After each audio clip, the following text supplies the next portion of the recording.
This was a good episode. Now, I wouldn't say that this episode would be up there with some of the previous awesome episodes, but I kind of see it as more like a build up, and they were hinting some stuff too.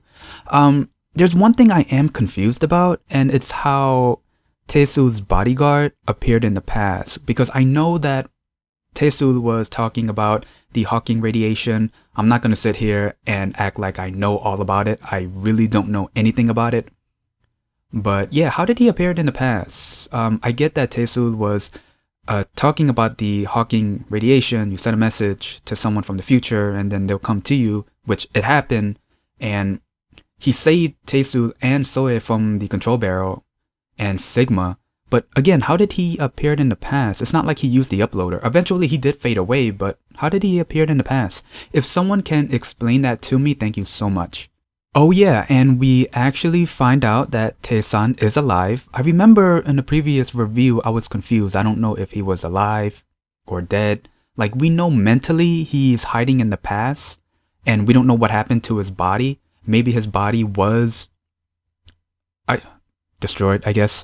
But no, his body is actually somewhere, and his mind, yeah, it is in the past. So yeah, he is alive. So that we can confirm. But for Soe's dad, what we saw in that suitcase, well, what we saw that was wrapped up after it was delivered to Soe, yeah, I think it's Sigma's game. Just try to trick her. I don't know if he is dead or not, but yeah.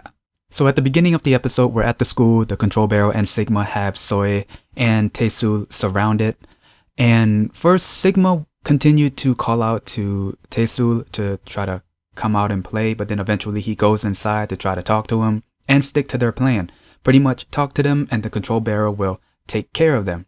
And then eventually they ran off and hid inside the room where they got the information on Sigma, basically his real name, Wonju. And at that moment, I kind of thought that Tae Sool was going to kiss Soe because everything he said it seemed like he was leading up to it. But then he just started scratching a message on the wall, and that led to the Hawking radiation, and then them being saved by Bong Seon, which he appeared. Well, he's from the future, and he appeared in the past. Which, as of right now, I'm still confused on how he appeared in the past. But yeah, he saved them.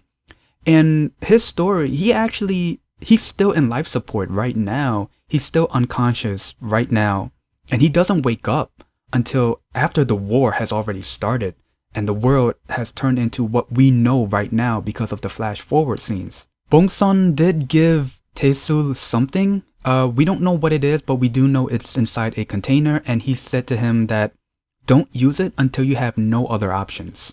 So I don't know what it could be. It could be a device. It could be maybe some sort of medicine pill or something. I don't know, but yeah, that alone is making me really curious on what he brought from the future. And then we do get a flash forward scene of Soe and her dad trying to head to the uploader. As they were walking, they met up with Bong Seon, who pretty much led them to the passage to the uploader, which was underground. And at the same time, they were being followed by the scavengers, who has been following them since day one.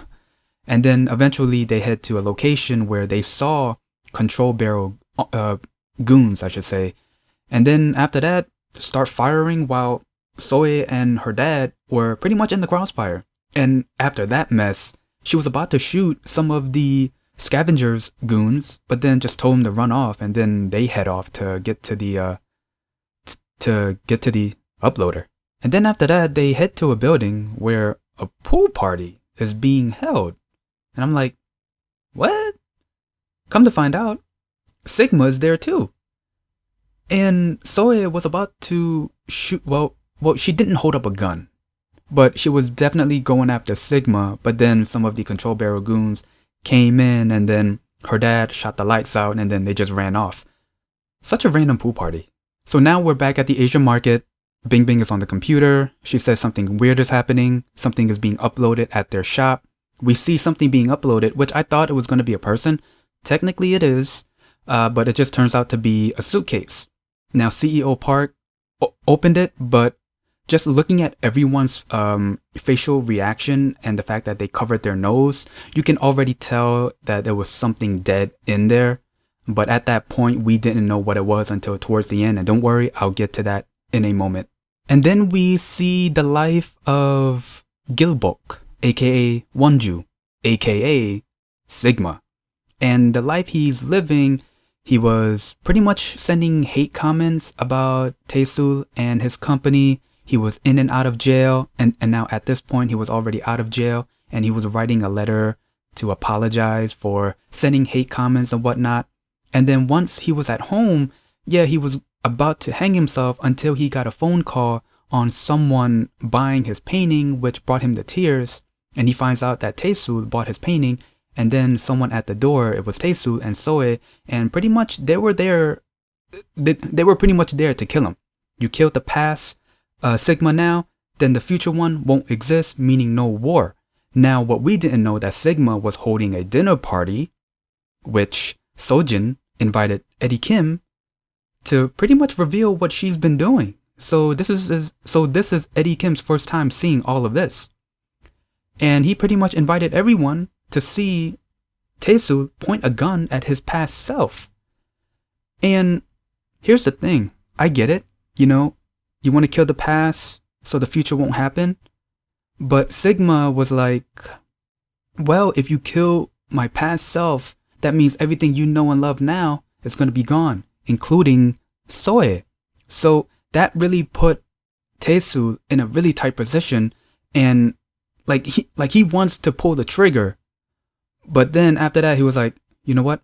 We're leaving. Let's get out of here. And then out of nowhere, we see CEO Park with Bing Bing coming into Sigma's house, holding what was inside the suitcase, and she gave it to Soe. Come to find out, it's her dad's hand with a picture of her and her dad and a gun. Now, quick question.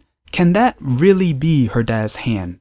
Or is it Sigma's game that he wants her to think that and put her in a position where she's pretty much in right now and everyone is pretty much playing his game?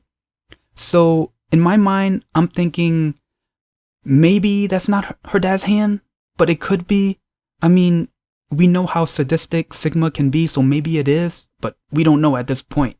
And then towards the end, we see Sigma holding his shoulder, and then we see a scar on his shoulder. So I mean, that kind of signifies that Soe didn't kill him. She shot at him, but did not kill him. So we know that Sigma is still alive. Well, past Sigma is still alive. So yeah, that's pretty much the gist of the episode. Eddie Kim finds out they were going to kill young Sigma. Tae-san is still alive. Again. I remember in the previous episode, I was a little bit confused. Is he alive or dead? I don't know. But yeah, he's alive, and of course, Sigma's goons are definitely pointing a gun at him. But yeah, again, that's pretty much the gist of the episode.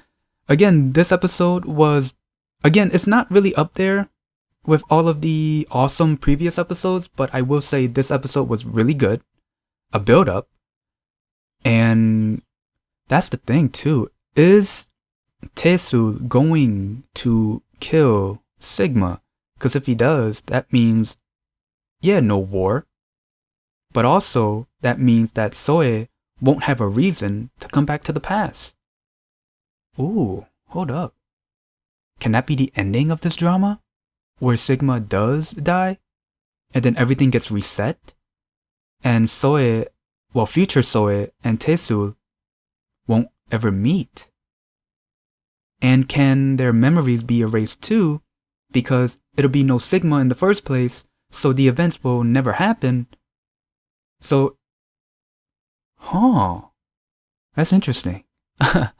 Hey, that's just a guess. But anyway, if you guys like this review, leave a like, comment down below, and subscribe. See ya.